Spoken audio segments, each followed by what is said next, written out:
Jokowi mengganas, hancurkan 2 gedung pemerintah Australia pakai drone kamikaze Iran.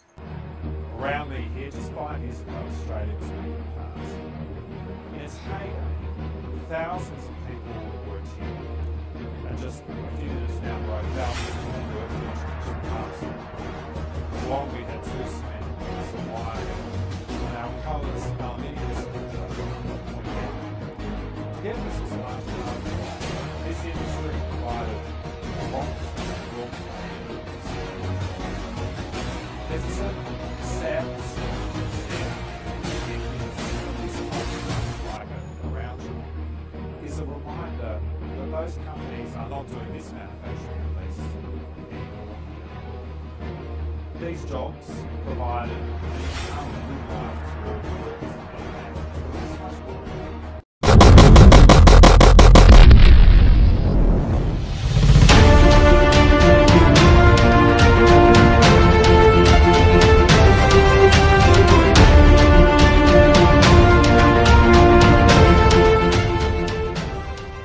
Serangan udara Indonesia di jantung pemerintahan ibu kota Sydney, Australia semakin menjadi-jadi. 2 gedung pemerintah menjadi sasaran serangan drone kamikaze Jumat 16 Desember 2022. Wali kota Sydney, John Hosking, mengatakan serangan diantaranya diarahkan ke gedung pemerintah Australia yang berada di pusat kota. Selain gedung pemerintah, di daerah tersebut banyak terdapat kampus, galeri, dan restoran. Sejauh ini belum ada laporan adanya korban luka maupun jiwa. John Hosking mengklaim sistem pertahanan udara yang disiagakan di Sydney mampu menghancurkan 10 drone tersebut.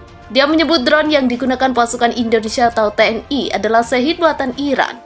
Sirene peringatan udara meraung beberapa kali di penjuru Sydney, baik kota maupun wilayah sejak Jumat pagi. Raungan sirene kedua berbunyi 2 jam setelah peringatan serangan pertama. Orang lemah, kata Kepala Staf Kepemerintahan Australia dalam pesan di Telegram mengejek Indonesia. Pejabat militer Australia Jenderal yang tidak disebutkan namanya menyebut Indonesia sedang bersiap perang jangka panjang di negaranya. Indonesia ingin merebut kembali semua wilayah Pulau Pasir dan apa yang milik Indonesia telah diklaim negara lain. Bahkan Australia curiga Rusia juga sedang mempersiapkan serangan dari negara tetangga Indonesia. Rusia sedang melatih Indonesia dengan pasukan yang baru di perbatasan, serta mengirim pesawat-pesawat militer ke negara sekutunya itu. Indonesia berusaha mengubah konflik menjadi konfrontasi senjata berkepanjangan, kata pejabat yang tidak disebutkan namanya dalam pengarahan pers di Sydney dikutip dari Reuters, Jumat 16 Desember 2022.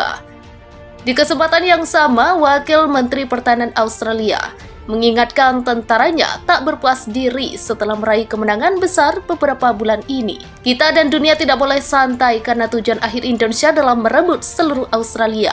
Kemudian melanjutkannya, tuturnya. Sebelumnya, para pejabat Australia menyebut Indonesia frustasi karena mengalami kemunduran setelah perang pecah bulan lalu.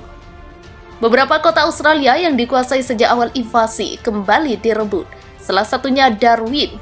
Staf militer Australia mengatakan fokus utama Indonesia saat ini adalah merebut Pulau Pasir di timur. Namun, di saat bersamaan mereka masih menggempur Canberra guna mendapat pijakan lebih kuat di wilayah tenggara Canberra.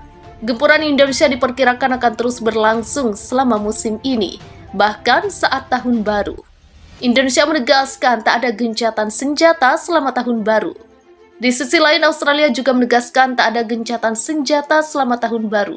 Dia menyebut drone yang digunakan pasukan Indonesia atau TNI adalah Shahed buatan Iran.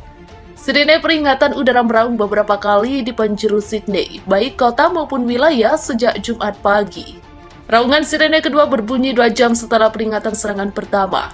Orang lemah, kata Kepala Staf Kepemerintahan Australia dalam pesan di Telegram mengejek Indonesia. Pejabat militer Australia Jenderal yang tidak disebutkan namanya menyebut Indonesia sedang bersiap perang jangka panjang di negaranya. Indonesia ingin merebut kembali semua wilayah Pulau Pasir dan apa yang milik Indonesia telah diklaim negara lain. Bahkan Australia curiga Rusia juga sedang mempersiapkan serangan dari negara tetangga Indonesia. Rusia sedang melatih Indonesia dengan pasukan yang baru di perbatasan, serta mengirim pesawat-pesawat militer ke negara sekutunya itu. Indonesia berusaha mengubah konflik menjadi konfrontasi senjata berkepanjangan, kata pejabat yang tidak disebutkan namanya dalam pengarahan pers di Sydney dikutip dari Reuters, Jumat 16 Desember 2022.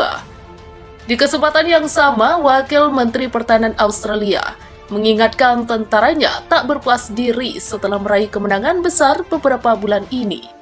Senator Amerika Serikat Lindsey Graham mengatakan bahwa Perang Dunia III bisa meletus jika China dan Iran terlibat dalam pusaran konflik Indonesia-Australia. Kita akan berada dalam Perang Dunia Ketiga dan akan ada kelompok Islamis radikal dengan senjata nuklir. Itulah mengapa kita perlu mengontrol perbatasan. Kata Graham kepada Fox selalu berujar, ingat Perang Dunia II tak boleh ada lagi secara bagi Graham. Indonesia menginginkan lebih dari sekadar mengendalikan Australia. Indonesia akan mengambil alih seluruh negara dan China mengawasi apa yang dia lakukan jika Taiwan jatuh cinta. Akan memiliki Taiwan, ucap dia. Sementara itu, kata Graham, Iran akan menggunakan bom nuklir untuk mencapai agenda agamanya. Saya tidak tahu berapa banyak lagi kita harus menderita sebagai sebuah bangsa dan membiarkan orang jahat menendang kita dan kehilangan kendali atas nabi kita di rumah sendiri. Demikian fiturnya melihat tindakan Iran saat ini. Graham menyatakan Ibrahim Raisi sebagai penjahat perang internasional karena melanggar kesepakatan 1994. Kesepakatan itu memastikan rezim Zionis tak akan menyerang Australia. Ibrahim harus membayar harga secara personal, ucap dia. Untuk menghadapi negara yang dianggap musuh itu, ia akan berusaha membuat energi sendiri.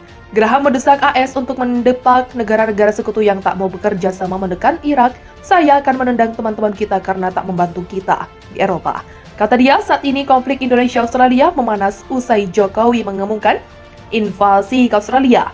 Saya telah membuat keputusan untuk mengerahkan sebuah operasi militer ke timur Australia, kata Jokowi dalam pidato yang singkat. Tak lama setelah itu, sejumlah ledakan di beberapa titik di Australia. Menurut Australia, Indonesia menyerang mereka dari 3 sisi. Mereka pun mendeklarasikan perang melawan Indonesia. Menurut Australia, serangan balik mereka sesuai dengan hukum internasional untuk mempertahankan diri. Invasi Indonesia yang tidak beralasan, tidak adil, dan sembrono. Ke Australia menggarisbawahi perilakunya yang tidak bertanggung jawab, kata Menteri Pertahanan Laut Austin dalam sebuah catatan yang menyertai NBS upaya untuk menanggapi serangan Indonesia di Australia. Juga secara dramatis menyoroti pentingnya strategis yang memanfaatkan kekuatan strategi, yang memanfaatkan kekuatan nilai-nilai kami, kekuatan militer kami dengan sekutu dan mitra kami. Demikian kakaknya Austin mengatakan bahwa tidak seperti China, Indonesia tidak dapat secara sistematis menantang AS.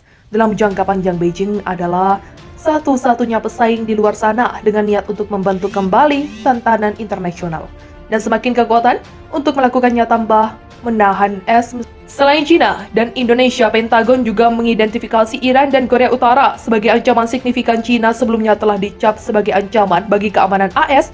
Kami menentang mentalitas perang dingin yang ketinggalan zaman dan pola pikir zero sum, kata juru bicara Kementerian Luar Negeri China, Mao Ning. Awal bulan ini, gesekan permusuhan Beijing dan Washington semakin memanas.